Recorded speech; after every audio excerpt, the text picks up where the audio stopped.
Hey guys, let's get right to the point, shall we? Is the new Ret Paladin rework fun? Yes. Biggest thing I'm happy about is that our holy power builders feel better to press, and no longer just feel like filler. The bigger thing I'm happy about is that Consecration is not our highest damage dealer in AoE and even in single target. While you can talent into things like Consecrated Blade or Divine Hammer, in most of my single target builds, I hardly go for these talents. It never felt great knowing my damage contribution was mostly coming from Consecration.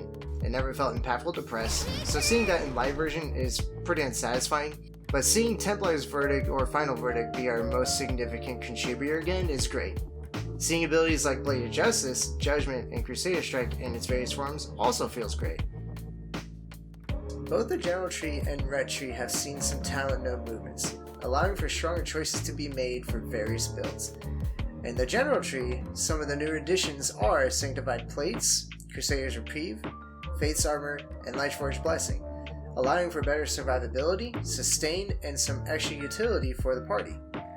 One of the bigger changes are the Blessing of Dusk and Dawn rework, and moving Divine Toll to the General Tree. Dusk and Dawn feels more natural to maintain for its damage buff and damage reduction. However, I will say the stacking modifier feels clunky and unnatural to utilize in my opinion. The Retribution aura now has a raid-wide damage and healing buff, under the condition if someone suffers 30% damage in a single hit. This is a very welcome change. Moving into the Ret Tree, there is a lot to gloss over, so without talking about everything, let's talk about some of the most noteworthy subjects. Defensives. We now have Divine Protection as baseline. It can be used while stunned, and it doesn't even need a talent to have this effect. We can now have this and Shield of Vengeance, and of course Divine Shield. The new talent Agents of Protection improves the potencies for Divine Protection and Shield of Vengeance even further. We now have Light Celerity, or Guided Prayer as a choice, while Healing Hands was moved into the General Tree. I personally like this change because there are now more opportunities to use a talent that can improve and utilize Flash of Light, while still having the power of Healing Hands available. Guided Prayer is a nice option to have, and it can also synergize with Healing Hands, and I personally would see this used more frequently for situations like PvP, for example. And now for the most important part, let's look into the offensive kit. For Crusader Strike, this ability has seen a lot of improvement. It is now a bigger contributor to our overall damage, and with Crusader's Reprieve, we get extra sustain. Part of the Crusader increases its base damage and critical strike damage, and it can now be converted to the new Holy Strike damage. While you can keep it in its most classic form, we now have a new choice node to change how it plays with either Crusading Strikes, an auto attack version, or the new Templar Strikes, a 2-strike combo where it will deal radiant damage unless modified by the Blades of Light talent, and the second swing will always crit. As of right now, I personally favor Templar Strikes because I feel more engaged with it, and while I do think Crusading Strikes has its place, I feel that it might be undertuned now compared to Templar Strikes. Whoa! This is worthless. As for Judgment, it still works the same as it has. However, we now have augments that can make it cleave alongside Crusader Strike with Blessed Champion. At rank 1, we hit 2 extra targets, and at rank 2, we hit 4 extra targets at reduced damage. What's more important is being able to hit the extra targets with our greater Judgment debuff. Do note that Blessed Champion does not seem to affect Divine Toll's Judgment Hammers. However, Divine Resonance Hammers do receive the effect from Blessed Champion. Wake of Ashes is back to just as it is, Wake of Ashes. No more Radiant Decree, you will be missed. Maybe. Personally, I'm cool with this change. Radiant Decree really added to Ret Paladin's stigma of one-shotting people in PvP, and I'm not all about that for anyone in the PvP scene. So with that said, it's down to a 30-second cooldown. We no longer have the Shadowlands talent that can reset it over Blade of Justice anymore. However, this new talent here is pretty tight. Seething Flames makes us lash out twice after the initial Wake of Ashes swing. We deal significantly reduced damage to secondary targets, but the point of this talent can be looked at one of two ways.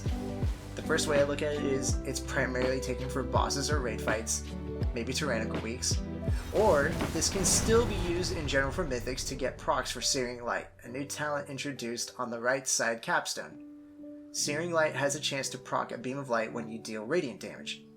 And since the extra swings are indeed radiant, they have their own individual chance to proc Searing Light. In Mythics, every chance to deal that extra damage counts, and Searing Light can deal some hefty damage, especially if it crits multiple targets. Let's talk about Final Reckoning and Execution Sentence. Both now share a choice node, so now you can't take both. And for myself, I'm personally okay with this. Blizzard is showing the desire to remove the button bloat. Final Reckoning is still as it is, you can now just add more time to it and allow it to generate holy power. And as for Execution Sentence, this feels so much better to use. Now that it's on a 30-second cooldown and no longer costs holy power, it feels like it belongs in our rotation.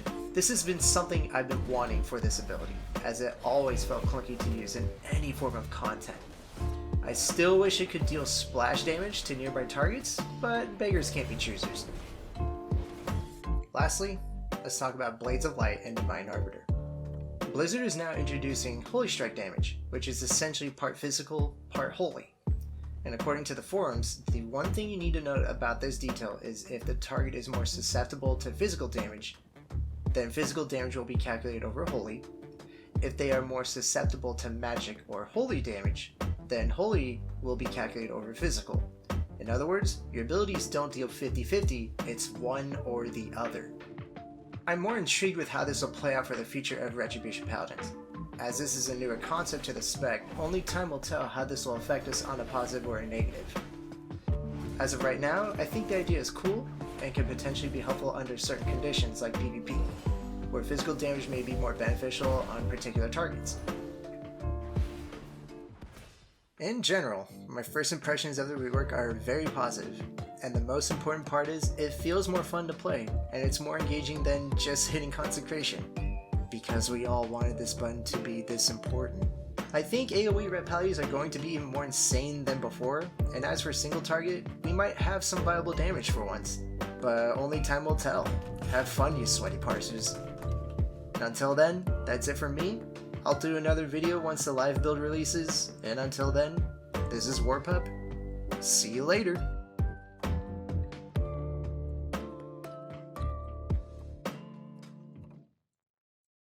Follow the Paladin, you don't have to worry about him.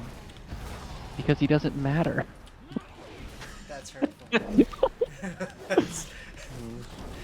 dare you. Just wait until next week, I'll matter again.